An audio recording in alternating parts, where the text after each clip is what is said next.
One Piece chapter 1087, and man is it good to have One Piece back on the weekly schedule. Again, One Piece has been on a break for about a month, and hopefully Oda has recovered well from his surgery, and obviously it seems like he's back in the game and he comes back with a fire chapter that we will be getting into. Now, just like I've stated before, I think Oda is trying to wrap up everything that's happening outside of Egghead before he gets back into Egghead. We had the situation with Shanks and Kid, that's been wrapped up for now.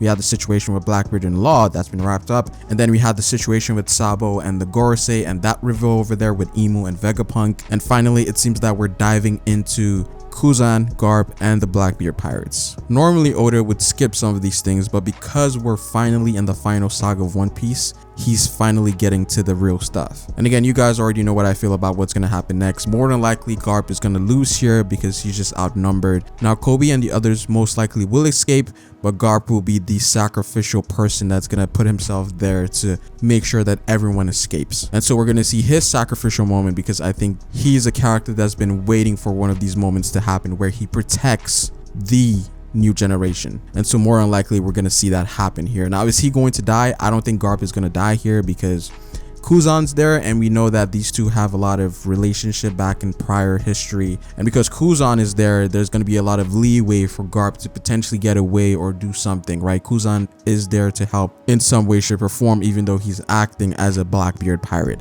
And we do also know that he has a bounty within the Cross Guild, so that's something that the Blackbeard pirates can use to their advantage. So I don't necessarily think Garp's dying here, but he's going to be used as a bargaining chip for whatever Blackbeard plans to do. Now, one of the more interesting aspects of this chapter was the relationship between Kuzan and Garp, because in their younger days, or in the earlier times, Kuzan actually asked Garp to become his mentor because he had passed the regular training so much that he had nowhere else to go, and so he was sort of on a level of his own. And this is kind of showing the potential of the admirals, where the training that the normal Marines are put through is just something that they can easily, and of course we're seeing it here in this flashback between Garp and Kuzan, where they sort of seem to have the same potential for strength, because one of the things that Oda highlighted here is that they use battleships as a training bag. And mind you, these ships are extremely sturdy. And one of the more important things that was mentioned here is their natural strength, like their natural ability, in which when they were training, there was a rule that was implemented for them. And that was that they weren't allowed to use haki or devil fruit abilities while punching the battleships. And so what we're seeing here is the insane natural strength of the admirals and Garp, in which without their devil fruit abilities or haki, these guys are monsters, sort of like Kaido and Big Mom, but not to that degree.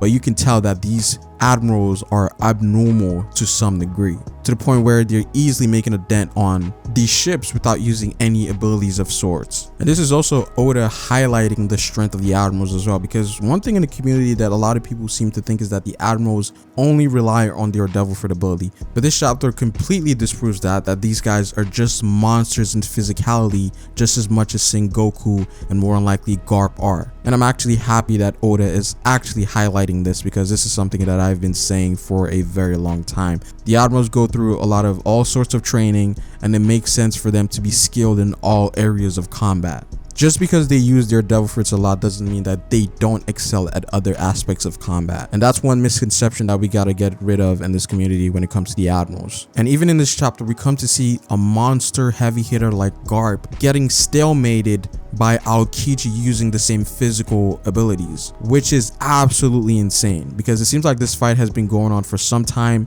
and I don't really think Aokiji has tapped into his devil fruit ability yet. Now, he did use his power against Garp here, but it's nothing to the scale that we've seen from previous arcs or previous things that he's done, which leads me to believe that he is holding back. And again, when it comes to Logias and their awakening and all of those abilities that they have, a lot of it is AoE, and so it affects the entire island. And so that's something that he can't use here, because there's Blackbeard pirates here, there's also slaves and all sorts of things that disables him from using that kind of power here. And I also think that Garp is holding it back as well, because I'm sure there's some emotional attachment to Kuzan, because obviously this is his disciple, he trained him, and they do have a connection. They've had a connection for a very long time, right? So I'm likely to believe that these two are definitely feeling some type of way, fighting it out, and their haki is obviously not what it used to be, because again, the emotional aspect is kind of interfering with, you know, their willpower. We've seen this time and time again. When people do have a connection,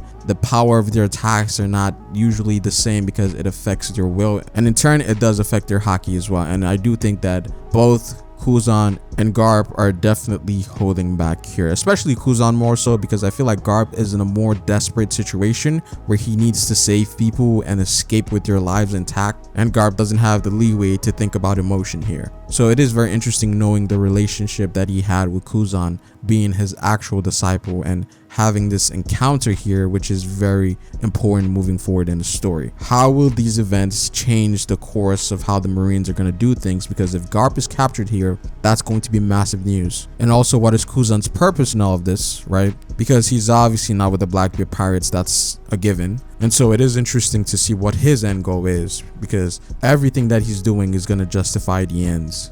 I do also want to point out that if Garp was Aokiji's mentor, more than likely Sengoku was Akaino's mentor. Now, during the clash as well, we do also see sparks and then an explosion. So a lot of people are theorizing or speculating that Aokiji has Conqueror's Haki as well, which I wouldn't be surprised. I feel like there's a possibility that all the admirals have Conqueror's Haki. I know for certain that Akaino more than likely has it, and for someone like Kuzan who had Fleet Admiral potential, it would make a lot of sense if he has it too. So this chapter could be a confirmation for Aokiji actually having Conqueror's Haki. Not necessarily a haki yet, but it is still a possibility. And I do have to give my props to Garp as well, because what he's doing right now is really impressive. And it's actually the first time we're seeing a old top tier that's healthy fight. Of course, in an extended battle, right? And again, a good portion of the battle seems to be off screen because, you know, Aokiji was already roughed up and Garp was already roughed up, so we knew that more than likely something has happened in between somewhere. But here we're seeing Garp pretty much hold his own against an entire country with the help of obviously Helmeppo, Gruz, and Kobe here. And for the most part, he seems to be dealing with the commanders very easily. He made light work of Sandro and Wolf and also Shiryu. Granted, Shiryu was laughing on the floor, which was pretty cool from Shiryu, but we know that, you know, for the most part, I think Shiryu is outmatched here. And again, the Blackbeard Pirates are known for being schemers, so it's no surprise that they would try to trick or try to take advantage of any situation. And that's how Garp actually got stabbed in this chapter, because Kobe was trying to save someone. Unbeknownst to him, that was also a person working with the Blackbeard Pirates, which eventually leads to Garp getting stabbed in the stomach. And even Garp states this, that, you know, this was their goal all along, like they planned this. And they did also mention Garp's bounty within the cross guild system. I think this is going to be very important, because I feel like this is setting up something of Garp getting traded or sold to the cross guild. And again, this is why I think the cross guild is probably one of Oda's best creation in the story yet, because it's just going to add so much more to the Marines, a side that we don't often get to see enough of. And the fact that we're already seeing elements of the effects of cross guild being implemented is kind of amazing. And it is also a way to compare pirates to Marines in some sense. From what it seems like the 3 billion range is where pirates would start to have people that are sort of on Yonko caliber.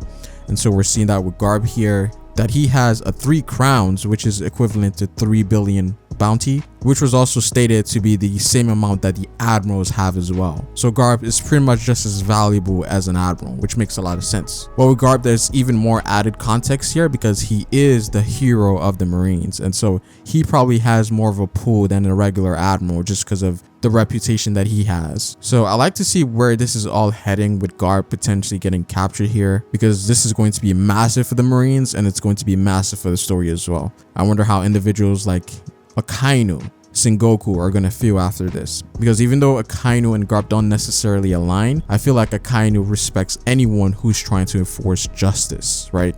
So I feel like this is going to affect him in some way, shape, or form.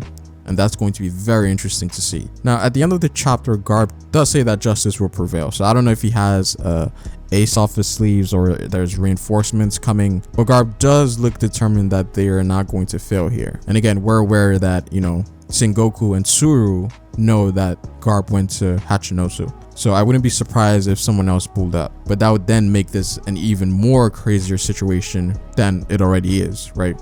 So excited to see what comes out of this. But that is pretty much it for this video, guys. I'd appreciate it if you dropped a like on this video. Hit the bell if you want to get notified for more content on this channel. Like the video if you liked it. Subscribe if you're new here. And comment down below what you guys think.